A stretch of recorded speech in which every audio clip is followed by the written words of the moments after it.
Chapter 14, Nov Kinshas. The final stage of Operation Thunderpeel, the taking of Nov Kinshas, had commenced.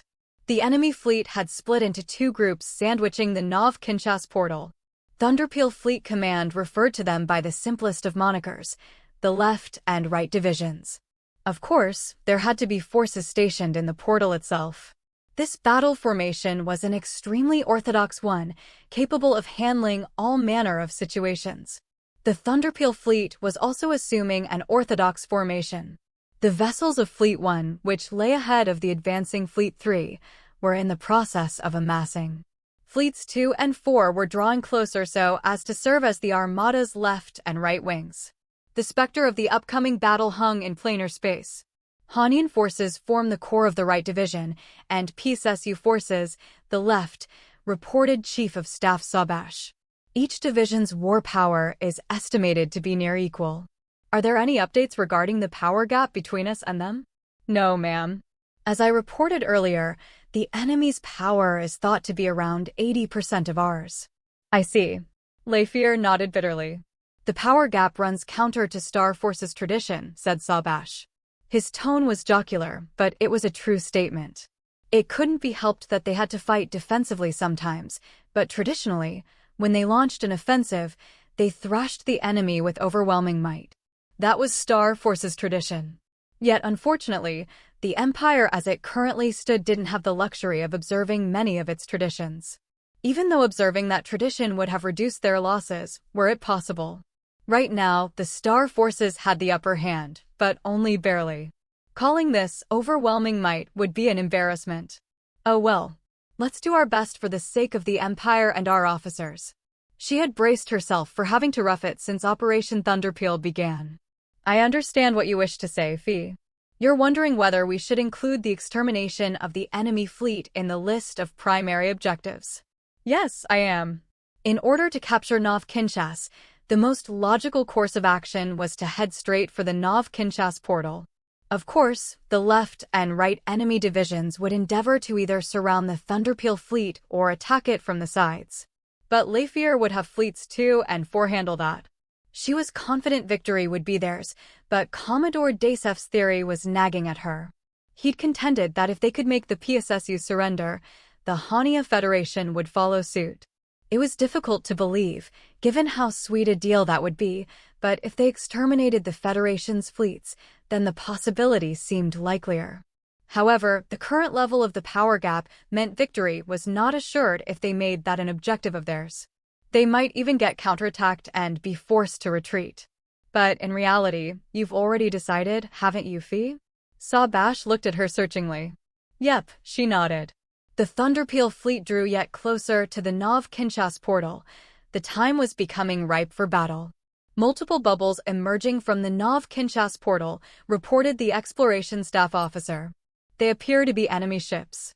The strength of the fresh troops is within the range of our estimations, said Sabash. I'm designating them the front division. Leifir nodded. Stay the course and remain at this speed. The Thunderpeel fleet clumped together and was heading straight for the Nov Kinshas portal. In their bid to encircle the Thunderpeel fleet, the left and right divisions came nestling in.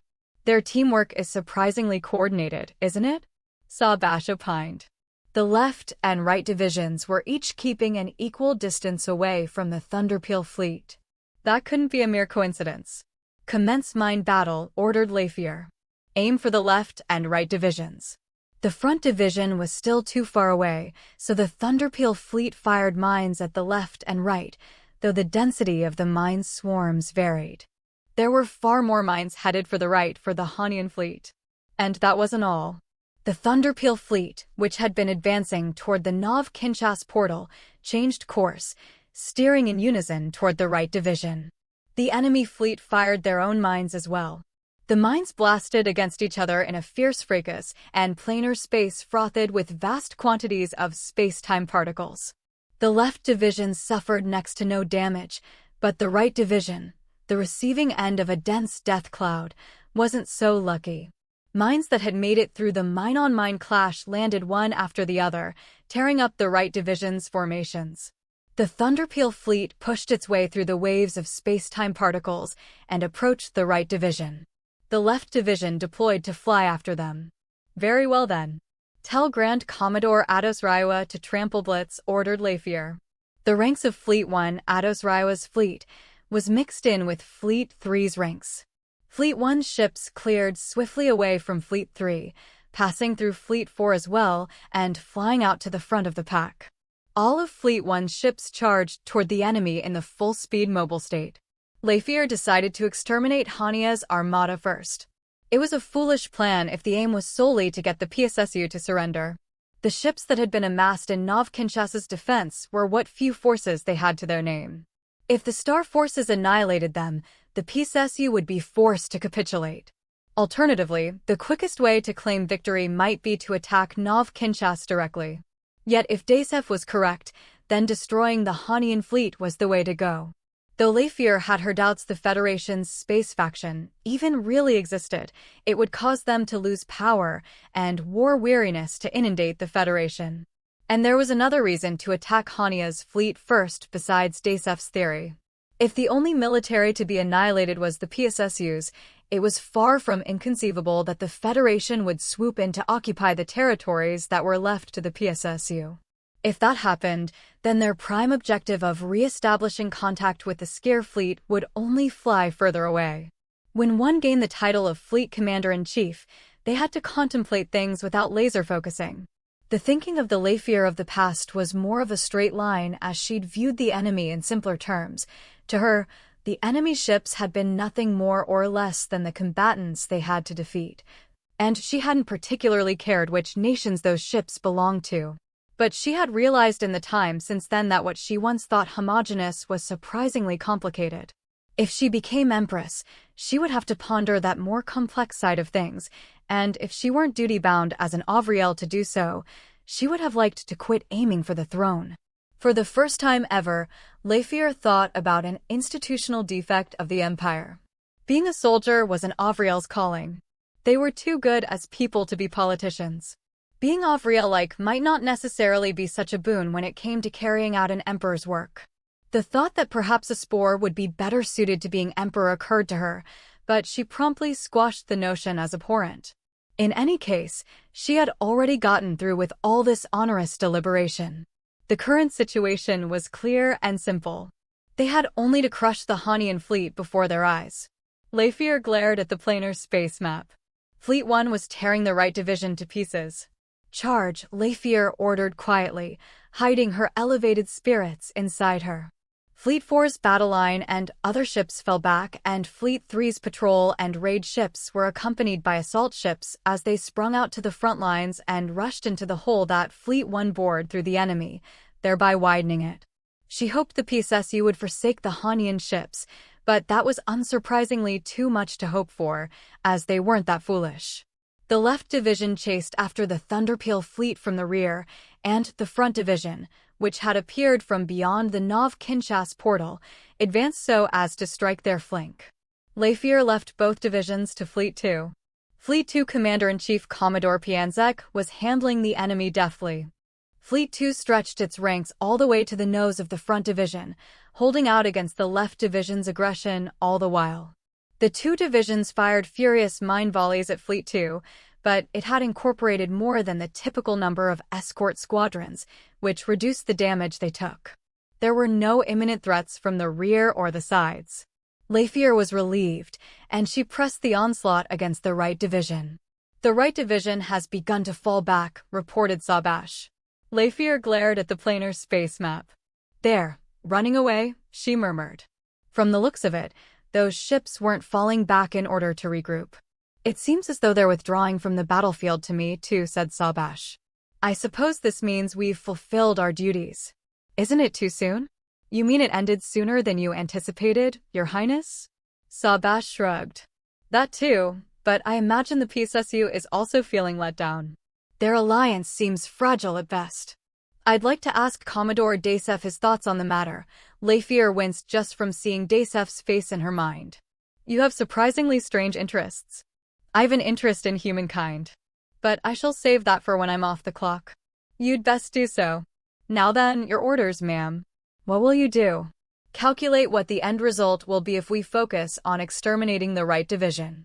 If they pursued the right division, i.e. the Hanian fleet, they would of course have to veer away from the Nov Kinshas portal. She knew exterminating them was probably in the cards given the power gap, but what she wanted to know was how that would leave the map of the battlefield. The flow and currents of space-time particles were roughly akin to the weather and topography of planar space. They never, however, changed abruptly.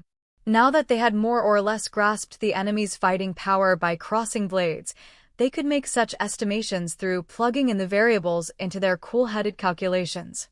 The only unknown variable was the enemy's intentions, but they could simply run with the supposition that the Hanian ships would do what Allied ships would loathe most: flee. The computations were soon complete. It would take more than 137 hours by the Klibnikek's time to exterminate the enemy fleet. During that stretch of time, the battlefield would stray from the Nov Kinshas portal, and the Thunderpeel fleet's formation would stretch so far as to become slack. It would take time to put their formation back in order, resupply, and set about conquering Nov Kinshas. In fact, it would likely require them to withdraw for the time being. Leifir gave up the chase. If the right division intended to re-enter the fray, then they'd engage them again. If they fled unhampered by any sense of obligation to defend the main star system of the PSSU to the last, then that was fine too. It'd just mean that they managed to get rid of around 40% of the enemy's firepower with minimal losses of their own. It's time we condense our formation too. Shift to Formation 8. Roger that. Sabash bowed. The Thunderpeel fleet came to a halt, and the distance between them and the fleeing right division increased. Fleet 1, which was protruding out the farthest, veered right. It went to the opposite side of the Nov Kinshas portal, as viewed from Fleet 3's standpoint. Fleets 3 and 4 moved their defense ship corps in the Nov Kinshas portal's direction. Hit them with mines, ordered Leifir. We're going to chip away at the front division. The bellies of Fleet 3's battle-line ships had plenty of mines left, and they were all ejected en masse. The front division launched a mine counteroffensive, but the numbers couldn't match up. Not a one of the PSSU's mines reached the Thunderpeel fleet, but the Star Force's mine swarm swooped down on the front division, though it was full of gaps by the time it reached them.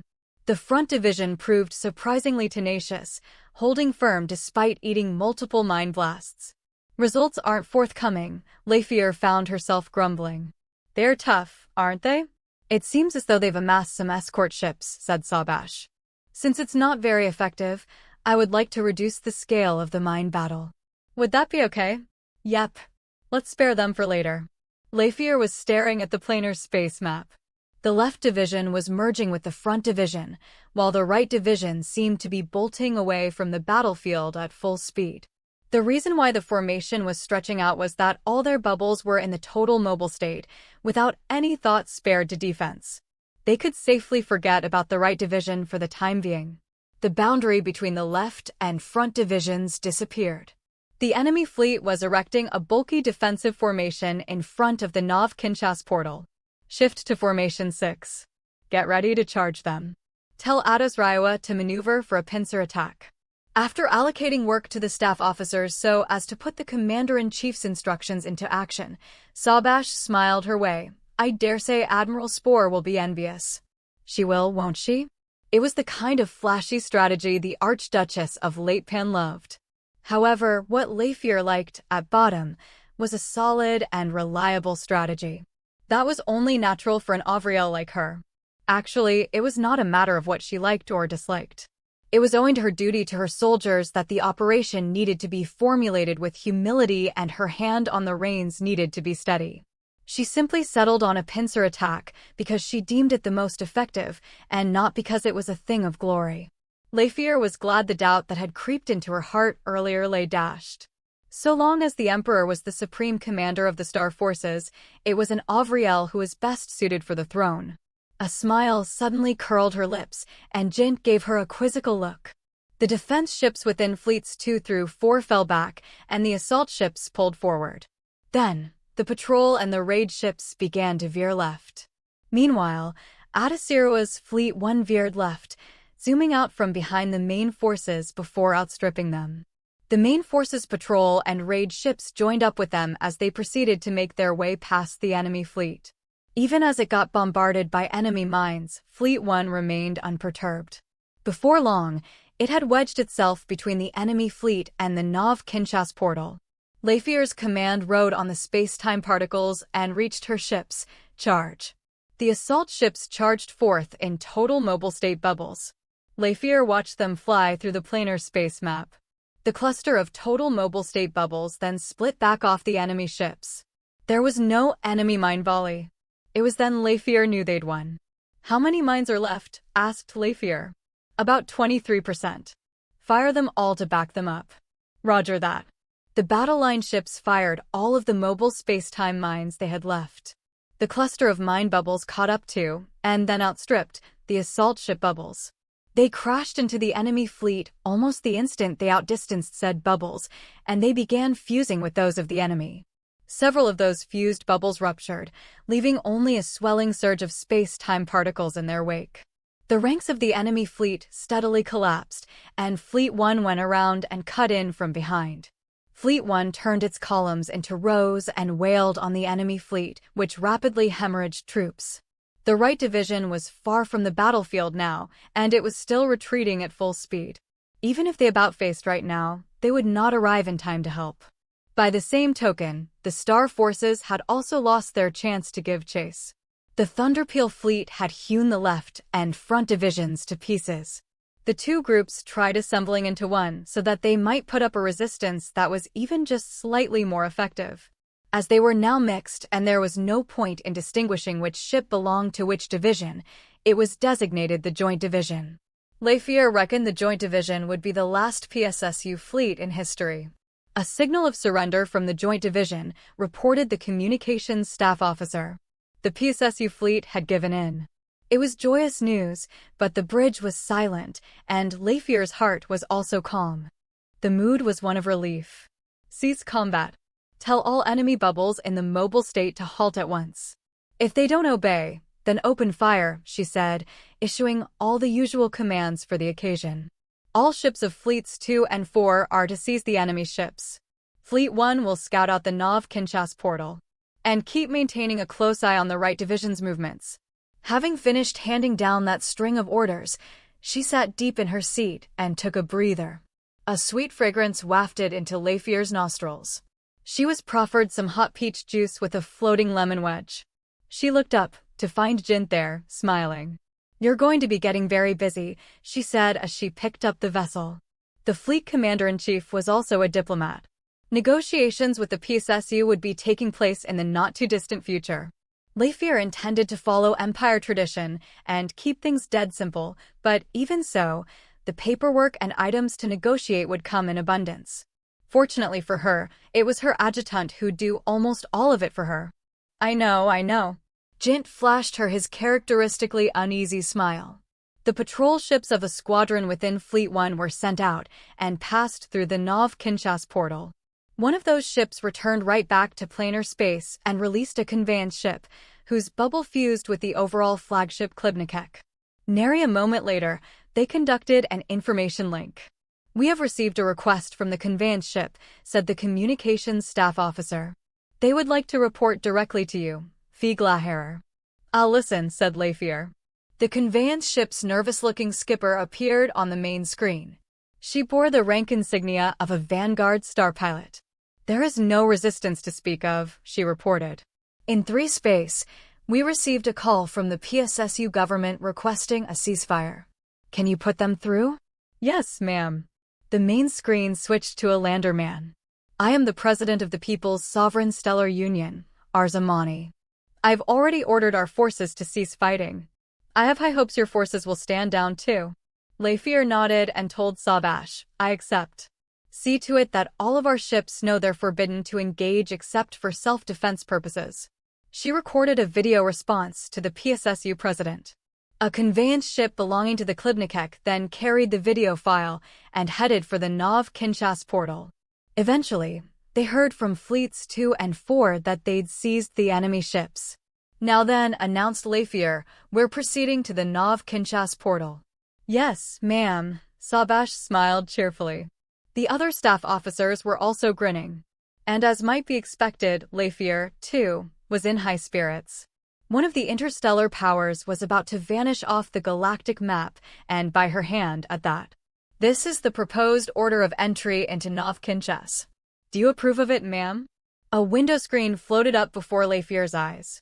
She approved of it without even really looking at it. Let's get going.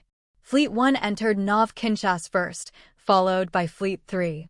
The overall flagship Klibnikek flew at Fleet 3's head, passing through the Nov Kinshas portal in 10 seconds. The commander's bridge, too, harked to the countdown. 5, 4, 3, 2, 1, passing through. In 3 space, the Nov Kinshas portal orbited the main planet of the Scythe Nob Sinchasur, Nov Kinshas system, Kalgonba. The PSSU president was telling the truth. Many mobile strongholds orbited Kalgonba, but they weren't flying into combat. Fleet 1 Commander-in-Chief Grand Commodore Ados Raiwa saluted on the main screen. This star system is decidedly peaceful, Glaharer. I'm pleased to hear that, nodded Lafier. Are the antimatter fuel factories damaged? Though not to the same level as the Empire's bosom, there were multiple large-scale antimatter fuel factories in the area of Nov Kinshas's sun. If they'd self-destructed, it would have been a brutal loss. No, ma'am. They're still operational. We have made it known that destroying them will not be tolerated, and we have sent a squadron at maximum acceleration to guard it. Good job. Jin will be pleased, thought Lafier. Of course, it was good news for the fleet and the Empire, too. Before long, all of the ships of Fleet 3 crossed into 3 space, and Fleet 2 began passing through the portal after it, accompanied by seized enemy ships. A call for you from PSSU President Imani, reported the communications staff officer. Lafier stood up and ordered the call be put through. I am the Crown Princess of the Humankind Empire of Ov, the Commander-in-Chief of the Thunderpeel Fleet, and the Viscountess of Parian, Imperial Admiral Avrielsek née Duberskriber Parian Lamhair. Not to get straight to the point, Your Excellency, but will the People's Sovereign Stellar Union surrender? Your Highness, said Imani with panache.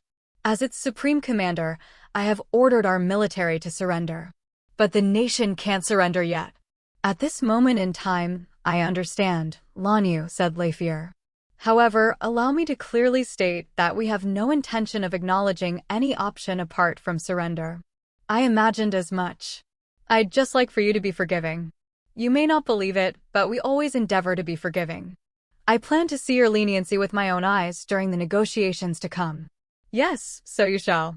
By the way, Your Excellency, according to our information, soldiers and personnel from another nation are working as part of your military. Have they agreed to surrender as well? I have ordered the military personnel of our former ally to be disarmed and detained. Good. Now, I'd like to introduce the person who will be in charge of the negotiations. Arrangements have been made to send a special envoy wherever your military deems fit. That will take too long. I wish to seize some of your nation's facilities. In particular, I would like to place the antimatter fuel factories under our military's control post-haste. Given that your military has surrendered, we will requisition your military facilities without reservation, but I understand that your antimatter fuel factories are civilian facilities. Please give us your permission. You have an abiding respect for the law, I see. She thought this was perhaps a wisecrack, but she decided to take it as a statement of fact. We prefer not to pillage or plunder. But that's merely a preference. We won't balk at doing so if necessary. We would like to work out an honest deal if possible, but we value speed even more. Understood. By the law of our nation, the state can't cut civilian facilities free. If you could inform us of the facilities you wish to seize, our government will mediate and obtain the consent of the individuals with the right of management. We'll send a list. Putting that aside, I'd like to talk about your nation's surrender. Lafier beckoned for Jint to come closer. Let me introduce my adjutant, the Count of Hyde. I wish to put him in charge of the negotiations. Her introducing him by his noble rank was Jint's idea. When it came time for negotiations with politicians of other nations, one's noble rank was of more value than one's military rank. The Count of Hyde makes me sound more like the big shot I'm not than Quartermaster Kilo Commander Lin, he'd said with a smile. That was why he'd reacted unperturbed to the unusual mode of introduction. I look forward to working with you, Your Excellency. The president seemed surprised. But that face, that hair, oh, excuse me. It's nothing. If I'm not mistaken, you wish to say that my appearance is different from the of norm, said Jint smilingly. I get that all the time. It's just, well, I didn't think a lander would possess a peerage, so I was taken by surprise. I have nothing against you, Lanyu Dryor. Please don't concern yourself, Lanyu. All cultural spheres have their presuppositions, nodded Jint. May I ask you to introduce who's in charge of negotiations on your end? Apologies. We'll be selecting the person for the job shortly. Understood, said Jint cheerfully. Now then, allow us to call you in 1 hour's time. 1 hour. The president was dumbfounded. Please understand that our structure is based on a democratic bedrock. It will be impossible to settle on an individual to take on a role this important in just an hour. We understand. If the position isn't decided on in an hour, we will call again an hour later. Jint signaled to Lafier with his eyes. Now then, I bid you wait for the Count of Hyde's call. With this, I'm closing communications for the moment. Glaherer, said Sabash, once the call ended. Shall we send a report-bearer? Report-bearer was the word for the post that reported the results of an operation to the Emperor. It was customary for a staff officer to serve in that role. Nov Kinshas had fallen, but the People's Sovereign Stellar Union still existed. As for re-establishing contact with the Scare monarchy, that wasn't even in sight yet. It felt half-cocked even just to report that Operation Thunderpeel had concluded successfully, which must have been why Sabash asked that question. Yet Lafier made her decision quickly. Yes. I'd like for this to be reported to His Majesty without delay. We do have to consider what's to come. Whom do you wish to send? Ekriua. And Nambak as vice envoy. She could feel Ekriua's eyes on her. The woman was as expressionless as ever, but they had known each other for a fairly long time, so Lafier could detect her disapproval. Lafier could almost hear her say, I'm getting sent out again? Lafier didn't think Ekriua was a hindrance or anything. She had a high opinion of her abilities. She exhibited her skills in spades when she nabbed the mines from Spore's Fleet 5. Lafier expected much of her. In fact, Lafier didn't plan on making her a mere victory report messenger. She had to make use of her for the next operation. Do you mind if you leave it to me, Chief of Staff? Sabash nodded and Lafier stood up. Come, Ekriua, Nambak. I have something to tell you.